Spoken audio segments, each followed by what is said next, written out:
El sistema 911 emite un ranking de cuáles son las principales razones por las que la gente llama al sistema 911 a pedir ayuda.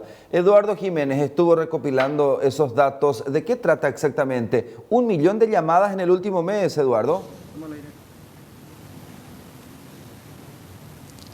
Para ser más específicos, Javier, desde el 6 de marzo hasta el cierre, que fue el 5 de julio, 1.138.251 llamadas fueron las que se registró en el sistema de emergencias 911. Bien, ya lo señalabas, ya desde la mencionada institución manejan un ranking de lo que serían los reportes o los cuáles son aquellos que encabezan. Estamos hablando del 1 al 5 para ser bien específicos.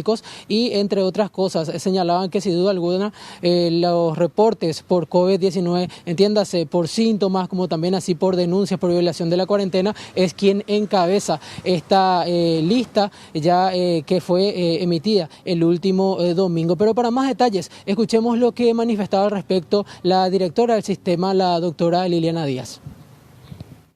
El 44% de las llamadas, que equivale a un aproximado de 500.000 llamadas, fueron atendidas. Y tenemos un porcentaje importante del 56% que fueron abandonadas, de repente porque una persona demora, porque estamos demorando la atención de otras llamadas de emergencia. Dentro de las llamadas de emergencia ocupa un gran porcentaje, un total de 42% de llamadas relacionadas a COVID. Dentro de las otras llamadas que seguimos recibiendo, porque hay que señalar de que siguen igual las llamadas que son comúnmente, nosotros le llamamos el top 5 de emergencias o de incidentes reales, tenemos liderando aún violencia intrafamiliar, si voy a quitarlo de COVID, polución sonora, perturbación de la paz pública y accidentes de tránsito en ese orden. Así entonces escuchamos lo que manifestaba la directora del sistema 911. Señalaba que en el caso de la violencia familiar está en segundo lugar en lo que respecta a números de reportes. Ahora, ¿cuál es la cifra actual? ¿Aumentó o se redujo en este caso a comparación del primer trimestre? Hablaba de una pequeña reducción en lo que refiere al primer trimestre y el segundo trimestre del 2020, no así a comparación del segundo trimestre del año 2019. Escuchemos lo que manifestaba al respecto. Si yo voy a hacer un cuadro comparativo del primer trimestre y segundo trimestre, te puedo decir de que de este año, te puedo decir que disminuyó la cantidad de llamadas al sistema 911 de violencia intrafamiliar. ¿Por qué?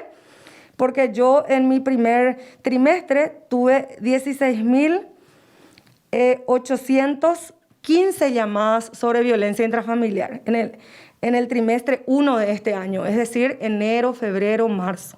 En mi trimestre 2, que estoy cerrando, recibí 16.187 llamadas sobre violencia intrafamiliar. Es decir, existe una disminución del 4% en relación a mi primer trimestre. Sin embargo, si voy a hacer el cuadro comparativo del trimestre 2 del año pasado, del 2019, y el cuadro comparativo del trimestre 2 de este año, ahí tengo un aumento del 7%. 628 reportes menos se registró durante este segundo trimestre, según lo indica el sistema de emergencias 911, Javier. Bien, Eduardo, inevitable que tengamos que hacer un poco esta revisión. Hay más denuncias contra personas que no cumplen la cuarentena, que están violando las indicaciones por COVID-19, y cuando se habla de reducción de las denuncias por violencia intrafamiliar, ¿se puede decir que el inicio del desconfinamiento está relajando un poco la agresión en el círculo familiar?